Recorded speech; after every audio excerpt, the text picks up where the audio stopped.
Hi, I'm Dan from PIKO America, and while PIKO is well known for making lots of these big beautiful building kits for G-Scale, I'm actually here to talk to you about some of these.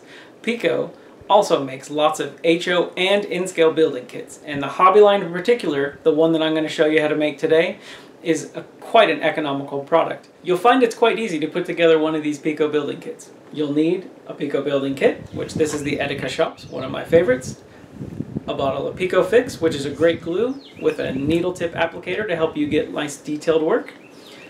You'll need a hobby knife to help cut up the sprues, and I like to use a really cheap throwaway cutting board. That'll help save your table when you make a few cuts. That's about it. We're going to show you how to do it now. After opening the box, you should see the instruction sheet. Since we want to be able to use this information, I like to place it in a spot where I can see it while I'm building. After that, you can remove the window and buildings or shop decorations and the window glazing. It has plenty. All of our kits come with signs that come in English as well as other languages. With these, you can make it look like the image, or you can easily make it into a corner market, a flower shop, a small hardware store, or plenty of other things. You can see that I jumped ahead of the instructions and removed some sprues from the base plate. Then I moved them out of the way for later. As we move on to the main building wall panels, we can offer a tip. If your piece does not easily cut off the sprue, you can always cut it a few times, or called scoring it. Or if you have a larger hobby knife, you can use it to free the larger pieces. Just to be safe, I did the scoring on these pieces before cutting all the way through the sprue. Sometimes it makes a cleaner cut. One thing you'll notice with PIKO buildings is that careful attention was paid to where the parts connect with the sprue. Because PIKO put all of this thought into the process, you won't need to spend hours and hours filing down sprue joints. In fact, you'll see that I don't even use a file on this kit. After the wall panels are removed from the sprue, we remove the window panes from their sprues. No filing is needed on these parts at all, as the sprue joint will not be visible when the kit is finished. After removing the windows and doors from the sprue, you can easily look to see where they will sit. Note that you'll have a few choices for which door you would like to choose. Once you've chosen your door and window options, you're ready to use some glue. Using the needle tip applicator on your PIKO Fix glue, you can easily place glue exactly where you want it on the edges of the doors and windows. Some people choose to put glue on the larger window frames to keep from getting glue where they don't want it. I do that coming up shortly. By repeating the process for each item, you easily finish each sidewall. Then you can cut the window glazing to have your windows and give them that look of real glass. There are numerous ways to cut window glazing, but in order to keep from getting glue on the window portion, and because we have more than enough window glazing in this kit, I prefer to save time and cut larger pieces. You'll repeat this process of placing windows, doors, and glazing through steps 1 through 7. Once done with these steps, you'll have all the wall panels ready for final assembly. When applying the window glazing, make sure to place it carefully so you don't end up with glue showing through the windows. Take your time to place it properly so you don't have to position it later. As we move on to steps 3 and 4, it's more of the same process. Even though we've sped up the process, you'll notice that I'm always using a napkin or paper towel to clean up the needle tip. By making sure the glue is upright and keeping the tip empty of glue like this, you can make sure you don't lose your glue to a clogged applicator tip. We slow down here to show you. That funny sound you hear is a slight squeeze on the bottle when it's upright, and you can hear the air escaping. That lets me know the tip is clear of glue. The second gluing method for the windows is shown here, and it can be useful if you're worried about making a mess. Basically, since the window panels are on the inside of the building, you can glue the larger inside panels together. This could keep you from having spots of glue on the outside of the building.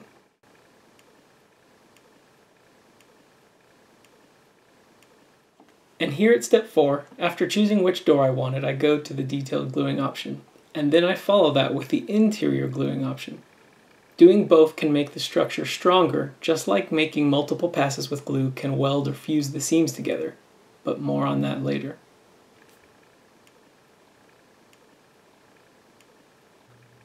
And using the power of speeding the video up, you can see that I follow the same general techniques when completing steps 5, 6, and 7.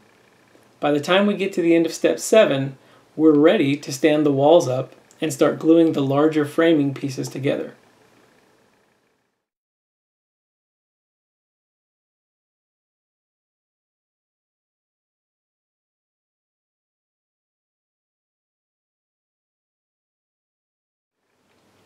Using the base plate, we can now start to place the walls. The walls are precisely molded to give you a very tight and accurate joint. No matter how you like to get the glue to set, at this stage, you're really going to want to be patient and take your time. Once the wall panels are placed together, you'll need to hold them in place until they're secure and the glue is set enough for you to move on.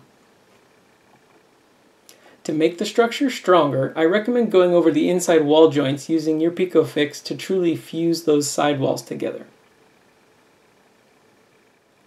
Then you can glue the side walls down to the base plate and hold it for a bit so that you have a nice strong structure. The second half of step 8 is placing the secondary portion of the buildings in place. You could call it the add-on or the back storeroom. Here, while gluing the edges together, is where the needle tip applicator of PIKO Fix comes in very handy. Making sure not to get glue on the outside walls, you can make sure this portion of the building stays secure, and then make sure to glue the walls to the base plate inside, because once the roof is on, there's no way to get inside the building for later edits. Again, you can score any sprue cuts first to make it easier to cut, as well as make precise cuts. Clean up any cuts before you apply your PIKO Fix glue.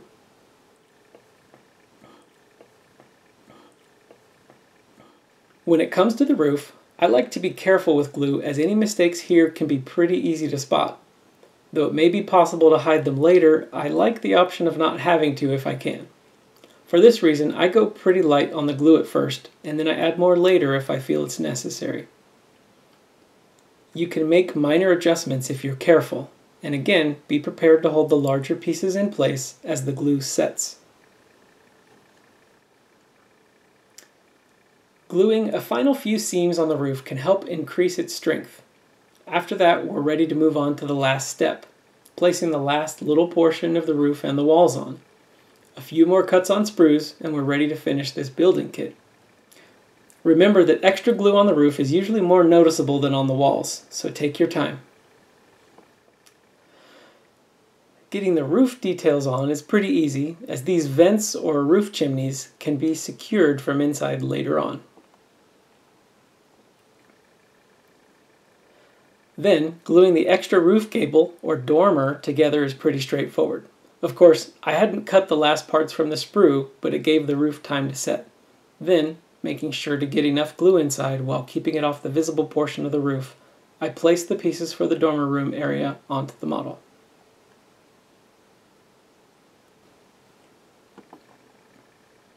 After that, we add the tiny shop sign, and I can double check the inside walls and roof seams to make sure they're strong and set. Then, placing the staircases for the entrance doors completes this model. And there you have it, a great looking and economical building for your HO scale layout.